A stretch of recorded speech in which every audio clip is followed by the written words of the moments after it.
आपका दोस्त मैं Alok Kumar Bihar board class 10th का एक और वीडियो लेकर उपस्थित हूँ। यह बहुपद यानी पॉलीनोमल्स का पार्ट 2 वीडियो है।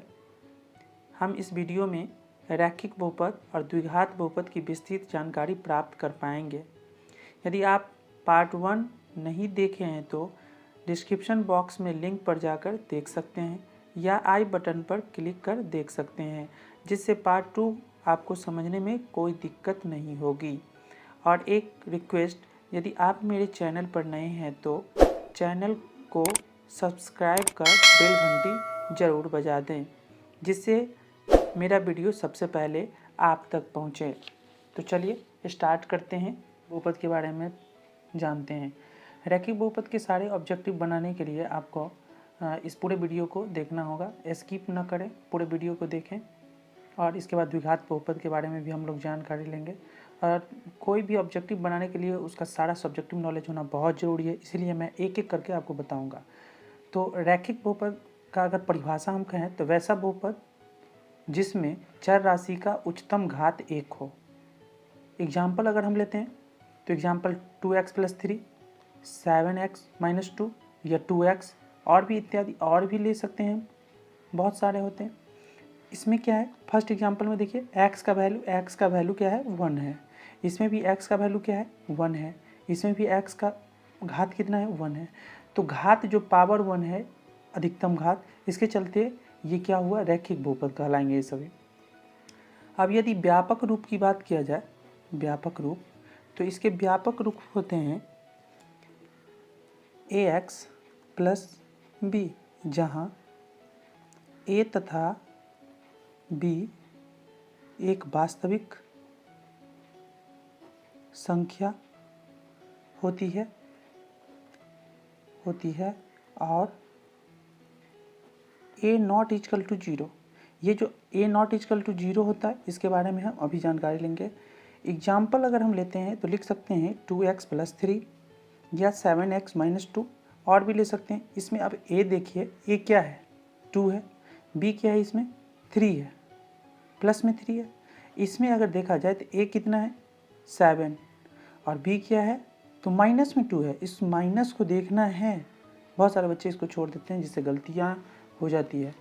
तो ये -2 है, b -2 हो गया। अब हम इसकी बात करते हैं कि a ≠ = 0 क्यों नहीं होता है। मान लीजिए कि a का वैल्यू अगर 0 है और इसको x चर से गुना किया गया, मान लीजिए अचर पद 2 है, तो अगर हम इसको गुना करते हैं तो क्या हो जाएगा, 0 + 2, 0 में +2 करेंगे तो क्या होगा, 2। तो इसमें तो कोई चर हुआ ही नहीं, तो ये बहुपद है ही नहीं। बहुपद है मतलब चर है इसमें, लेकिन उसका घात क्या है, 0 है। इसमें चर का घात क्या है, 0 है। तो चर का घात अगर 0 है, जैसे 2 गुने चर का घात 0 = 2 गुने 1 = क्या हो जाएगा, 2। तो ये जो जिसके घात अगर 0 हो, चर के घात अगर 0 हो, तो इसको शून्यक बहुपद कहते हैं। तो ये शून्यक बहुपद हो जाएगा। इसीलिए हम इसको a ≠ = 0 लिखते हैं। अब है रैखिक बहुपद के शून्यक। शून्यक कैसे निकालेंगे, तो शून्यक निकालने के लिए बस जो व्यापक रूप है ax + b, और शून्यक निकालना है तो इसको समीकरण बनाना होगा और बराबर 0 हो जाएगा। अब क्या करेंगे, ax को बाईं तरफ, b को दाहिनी तरफ। तो b को जब ये दाहिनी तरफ ले जाएंगे, अभी बाएं में है, दाहिने में गया, ये जो प्लस चार्ज था ये निगेटिव चार्ज हो जाएगा, यानी प्लस बदल जाता है माइनस में, बराबर के इस तरफ से उस तरफ जाने पे, दाएं से बाएं जाने पर। और 0 जोड़ेंगे तो 0 ही रहेगा, ठीक है।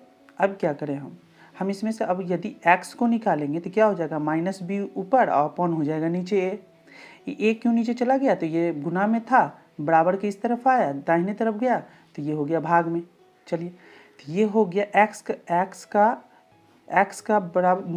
बराबर क्या हो गया, -b/a, यानी शून्य क्या होता है रैखिक बहुपद का, -b/a, ठीक है। अब मान लीजिए कि कोई एग्जाम्पल लेते हैं। एग्जाम्पल अगर लेते हैं हम, एक एग्जाम्पल लेते हैं 2x + 3। a बराबर कितना है इसमें, 2, b बराबर कितना है, 3। तो हम यदि इसको हल करें, यानी x का वैल्यू निकालें, तो क्या होगा, -b/a। तो -b कितना, माइनस का फार्मूला का b कितना है, 3, और a कितना है 2, यानी -3/2। अब ये शून्यक मेरे निकल गए। अब अगर हम इसको जांच करके देखें ये वास्तविक में सही है या नहीं, तो जांच आप कर सकते हैं। चलिए जांच कर लेते हैं। जांच करने के लिए px बराबर कितना था 2x + 3। p का मतलब होता है पॉलीनोमल और x चर में है, इसलिए लिख लेते हैं इसको px। तो px और इसमें क्या करें, x में क्या करें, ये मान पुट कर दे x के वैल्यू में। अगर 0 आ जाता है तो हम समझ जाएंगे कि शून्यक मेरा सही है। तो 2x और ये मान बैठाइए x की जगह पर -3/2 और +3। 2 से 2 कैंसिल हो जाएगा, ऊपर नीचे है कैंसिल हो गया, -3 और +3 क्या हो जाएगा =0। यानी कि ये प्रूफ हो गया, ये प्रूव्ड हो गया कि आप जो शून्यक निकाले हैं वो सही है। और रैखिक बहुपद का शून्यक बस ऐसे ही निकालते हैं। अब इसके बाद हम रैखिक बहुपद एक चीज़ और जान लें कि ये रैखिक बहुपद जो होते हैं उसके केवल एक ही शून्यक होते हैं। तो हम नोट में लिख देते हैं इसको, नोट में लिख लीजिए कि रैखिक बहुपद के शून्यकों की संख्या केवल एक होती है। ये ऑब्जेक्टिव में पूछा जाता है, इसलिए इसको ध्यान रखेंगे, ऑब्जेक्टिव में पूछा जाता है। और यदि आप चाहें तो मेरे ये मैं जो बता रहा हूँ वीडियो में, इसको एक कॉपी लेके बैठिए और इसको नोट करते जाइए। आपका एक नोटबुक बन जाएगा और आपको तैयारी करने में आसानी होगी। चलिए अब चलते हैं हम द्विघात की तरफ। रैखिक बहुपद में बस इतना ही होता है। अब द्विघात बहुपद के बारे में बात करते हैं। द्विघात बहुपद अगर पीडीएफ चाहिए इसका तो पीडीएफ आपको मिल जाएगा मेरे डिस्क्रिप्शन बॉक्स में चाहिए, और मेरा इंस्टाग्राम का लिंक है वहाँ, और टेलीग्राम का भी लिंक है। अगर वहाँ आप टेलीग्राम पर ज्वाइन करते हैं तो आपको पीडीएफ मिल जाएगा। तो द्विघात बहुपद जो होता है, अगर इसकी परिभाषा की बात करें तो वैसे बहुपद जिसमें चर राशि का उच्चतम घातांक 2 हो। इसके नाम में ही लिखा हुआ है द्विघात। द्वि माने क्या होता है 2। तो द्विघात क्या होगा, तो इसमें घातांक उच्चतम घातांक कितने होने चाहिए, 2 होने चाहिए। चलिए एग्जाम्पल ले लेते हैं। कोई एग्जाम्पल की बात अगर कर लें तो हम ले लेते हैं एग्जाम्पल 2x² - 3x + 4, या और भी ले सकते हैं 7x² + 9x - 2 इत्यादि, और भी हो सकता है। अब अगर हम इसके व्यापक रूप के बारे में बात करें, ये द्विघात बहुपद समझ गए, द्विघात बहुपद है। ये कैसे है, तो इसमें उच्चतम घात कितना है, घात तो x का घात तो 1 भी है यहाँ, लेकिन सबसे x का सबसे बड़ा घात कितना, अधिकतम घात कितना है 2 है। इसीलिए इसको क्या कहेंगे द्विघात बहुपद, क्योंकि बहुपद की पहचान जो होती है वह घात के आधार पर जो पहचान होती है, तो ये घात के आधार पर इसकी पहचान क्या होगी, द्विघात बहुपद में होगी। मैं फर्स्ट वीडियो में जो प्रथम पार्ट 1 था उसमें इस सब के बारे में डिटेल जानकारी दी थी, आप जाके देख सकते हैं।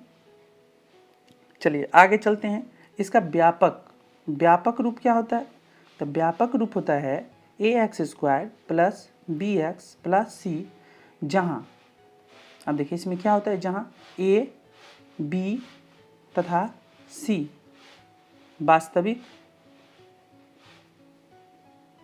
संख्या है और a ≠ 0 जो रैखिक बहुपद में था वही इसमें भी है, a ≠ 0। द्विघात बहुपद का एग्जाम्पल देख लेते हैं। एग्जाम्पल देखिए, एग्जाम्पल 2x² - 3x + 4। अब इसमें a क्या होगा, 2 होगा, b क्या होगा, 3 होगा, -3 होगा, और c क्या होगा, 4 होगा।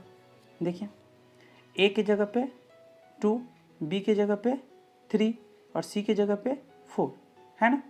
और ये c जो होता है वो अचर पद होता है। रैखिक बहुपद में ये b था अचर पद, और इसमें लास्ट वाली पद अचर होती है। अचर हो गए। अब इसके बाद हम इसके शून्यक के बारे में बात करते हैं। शून्यक अब बड़ी इंपॉर्टेंट है इसका शून्यक निकालना। चलिए शून्यक के बारे में बात करते हैं। तो शून्यक निकालने के लिए एक एग्जाम्पल लेना होगा। एक एग्जाम्पल हम लेते हैं x² + 7x + 10। बहुत ही इत्मीनान से सीखिएगा। अब देखिए होता क्या है, हम इसको गुणनखंड विधि से, और भी विधि है लेकिन हम इसको गुणनखंड विधि से अभी बनाएंगे, गुणनखंड विधि से बनाएंगे। चलिए गुणनखंड विधि से बनाते हैं। ये रफ वर्क मैंने कर लिया। अब करना क्या है, तो इसके प्रथम पद और तृतीय पद को आपस में गुणा कर देना है। x² के पहले क्या है 1 और 10 से गुणा कर दें तो 10 हुआ। अब इस 10 का हम क्या करें, तो गुणनखंड कर लें। 2 से कटेगा 5 आएगा, फिर 5 से ही कटेगा 1 हो जाएगा। ठीक है, तो इसके गुणनखंड कितने हुए, 10 के गुणनखंड कितने हुए 2 और 5। अब हम इसको x² लिखेंगे और 2 और 5 यहाँ देखिए ये क्या है, प्लस का चिन्ह है। यहाँ पीछे देख लेना है किसका चिन्ह है, तो प्लस का चिन्ह है। और प्लस करके दो ऐसी संख्या आपको खोजना है जिसको प्लस करके ये दूसरी पद पुर जाना चाहिए। तो देखिए पुर जाएगा। अभी 2 और 5 को जोड़ेंगे तो कितना होगा, 7 होगा, पुर जाएगा। चलिए बराबर हो गया। तो अब हम इसका प्लस का चिन्ह दिए, यहाँ दिए 2 और फिर दिए +5 और ये x का था तो x लिए, प्लस का प्लस लिखे 10 = 0। अब x² को x² प्लस का प्लस 2 से x को गुना करेंगे 2x, फिर प्लस प्लस प्लस और 5 को x से गुना करेंगे तो 5x + 10 = 0। अब ये जो 3 पद थे ये 4 पदों में विभक्त हो गया। अब इस 4 पद में से 2 का जोड़ा, इस दोनों में से कॉमन, इस दोनों में से कॉमन। तो इस दोनों में से कॉमन क्या होगा, x² है, इसमें 2x है तो x कॉमन हो जाएगा जो दोनों में हो। इसमें बच गया क्या x और इसमें क्या बच गया 2। अब इसमें लीजिए 5 और 10 में प्लस का प्लस पहले लिख दीजिए और 5 और 10 में लेंगे तो क्या होगा 5 हो जाएगा कॉमन। 5 से 5 कट जाएगा, 5 से 10 भी कट जाएगा। इसमें बचा क्या है x और 5 से जब 10 को काटेंगे तो 2 मरतबे कट जाएगा, = क्या होगा 0। अब ये x + 2 और x + 2 अगर ये दोनों बराबर अगर आपके आ रहे हैं तो इसका मतलब है कि यहाँ तक गुणनखंड जो है मेरा पूरा सही है। अब हमको करना क्या है, तो इस दोनों में से एक और जो बाहर के गुणनखंड थे, बाहर के जो हम कॉमन लिए थे x और एक 5, ये x + 5 1 हो गया = 0। यहाँ तक आप क्लास 9th में पढ़े हैं गुणनखंड निकालना। अब यहाँ से शून्यक निकालना सीखेंगे। तो शून्यक कैसे निकालते हैं, x + 2 = 0 इसका, और x + 5 = 0, 2 हो गए।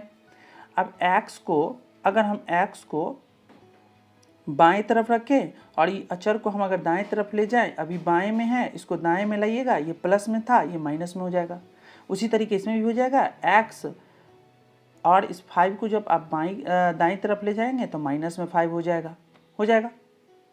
तो ये 2 शून्यक हमको निकल गया। एक शून्यक हुआ -2, एक शून्यक हुआ -5, एक -2 और एक -5। ठीक है, तो इसी प्रकार हम जो है गुणनखंड विधि से शून्यक ज्ञात करते हैं द्विघात बहुपद का। ये जो द्विघात बहुपद के 2 शून्यक होते हैं इसके 2 नाम रखे गए हैं, एक अल्फा और एक बीटा। ये अल्फा और एक बीटा। ठीक है, तो चलिए आप सीखते हैं शून्यकों के योग और गुणनफल में क्या संबंध होता है। और ये ऑब्जेक्टिव में बहुत आता है ये क्वेश्चन, और ये 2 नंबर के क्वेश्चन में भी आते हैं। चलिए सीखते हैं इसको। शून्यकों के योग और गुणनफल में क्या संबंध है, इसके लिए हम एक एग्जाम्पल लेते हैं। जो पूर्व में हमने एग्जाम्पल लिया था और उसका गुणनखंड किया था, x² + 7x + 10 = 0, यही था, देख लीजिएगा यही था। और इसके जो शून्यक निकल के आए थे, इसके जो 2 शून्यक निकल के आए थे अल्फा और बीटा, तो शून्यक निकल के कितने आए थे, इसके शून्यक जो थे, शून्यक क्या आए थे, तो एक x का वैल्यू था -2 और एक x का वैल्यू था -5, ये दोनों शून्यक आए थे। अब इसी दोनों शून्यक में योगफल करने पर और गुणन करने पर क्या संबंध होता है, यही चीज़ हमें पता करना है। चलिए पता करते हैं क्या होता है इसको। पहले हम पहला बात कर लेते हैं शून्यकों के योगफल पे। शून्यकों के योगफल कहने से तात्पर्य अल्फा प्लस बीटा को जोड़ना है। चलिए जोड़ते हैं अल्फा प्लस बीटा को। तो अल्फा कितना हुआ, अल्फा पहला को हम लोग अल्फा कहते हैं और दूसरा को बीटा कहते हैं। तो अल्फा कितना हुआ -2 और बीटा कितना हुआ -5, और इस दोनों को क्या करना है, तो जोड़ना है। जोड़ दिया हमने, यहाँ -2 फिर क्या आ गया प्लस माइनस, बीच में इंटू है तो गुना हो जाएगा, माइनस हो जाएगा -5, और -2 में -5 को जोड़ेंगे तो -7 आ जाएगा। और बट्टा में हम 1 लिख सकते हैं। 1 क्यों लिख सकते हैं बट्टे के नीचे? तो 1 से भाग देने पर मान में कोई परिवर्तन नहीं होता, इसलिए हम लिख सकते हैं। चलिए हमने लिख दिया। अब आप देखिए कि माइनस का माइनस उतार दिया, और ये 7 क्या था बहुपद में। चलते हैं कि 7 क्या था बहुपद में। तो 7 था बहुपद में, ये क्या था बी क्या है, एक्स का गुणांक है। ये जो 7 है किसका गुणांक है, एक्स का गुणांक है। तो हम लिखेंगे यहाँ पे एक्स का गुणांक और बट्टा इसको कोष्ठ में कर लेते हैं। और 1 क्या था, फिर चलते हैं बहुपद में। चलिए बहुपद में कितना, ये कितना है 1 है, यहाँ पे नहीं कुछ है तो क्या है 1 है। तो ये किसका गुणांक है, तो एक्स स्क्वायर का गुणांक है। ठीक, अगर हम इसको शॉर्टकट में अगर बात करें अल्फा प्लस बीटा का, तो क्या होगा, माइनस एक्स का गुणांक क्या होता है, माइनस एक्स का गुणांक क्या होता है, ये क्या है, तो बी है। तो माइनस बी बट्टा क्या हो जाएगा, एक्स स्क्वायर का गुणांक। तो एक्स स्क्वायर का गुणांक क्या होता है, एक्स स्क्वायर का गुणांक क्या होता है, ए होता है। तो ये आपके शॉर्टकट मतलब छोटा एग्जाम्पल अगर हम बात करें, ये फार्मूला बात करें, तो अल्फा प्लस बीटा बराबर हो जाएगा माइनस बी बाय ए। अब हम बात करते हैं शून्यकों के गुणनफल के बारे में। शून्यकों के गुणनफल यानी अल्फा को गुना करना होगा बीटा से। ठीक है, चलिए अल्फा और बीटा को गुना करके देखते हैं क्या आता है। तो अल्फा और बीटा को जब आप गुना करेंगे, देखिए -2 एक अल्फा और गुना करना है बीटा से -5 से। इस दोनों को गुना करते हैं तो कितना हो जाता है, 5 दूना 10, यानी माइनस में माइनस माइनस प्लस हो जाएगा, +10। और बट्टा में आप 1 लिख सकते हो इसको। ठीक है, तो ये 10 क्या था, ये 10 क्या था, ये 10 क्या था, देखिए 10 क्या था, तो ये 10 था अचर पद, क्या सी था अचर पद। तो हम इसको क्या कहेंगे, 10 को क्या कहेंगे, अचर पद। और बट्टा में 1, तो 1 क्या है, एक्स स्क्वायर का क्या है, गुणांक है, तो एक्स स्क्वायर का गुणांक, बस। और अब इसको अगर हम शॉर्ट फॉर्मेट में लिखे, तो अल्फा इंटू बीटा बराबर अचर क्या होता है, सी द्विघात बहुपद में सी, और बट्टा एक्स स्क्वायर का गुणांक क्या होता है, ए, यानी सी अपॉन ए हो जाएगा। तो ये अल्फा प्लस बीटा क्या हो गया, माइनस बी बाई ए, और अल्फा इंटू बीटा बराबर क्या होगा, सी बाई ए। वो ट्राई कीजिएगा तो ये फार्मूला खुद ब खुद याद हो जाएगा और आपका जो है एक्सपीरियंस भी बढ़ेगा। मिलते हैं एक नए वीडियो के साथ।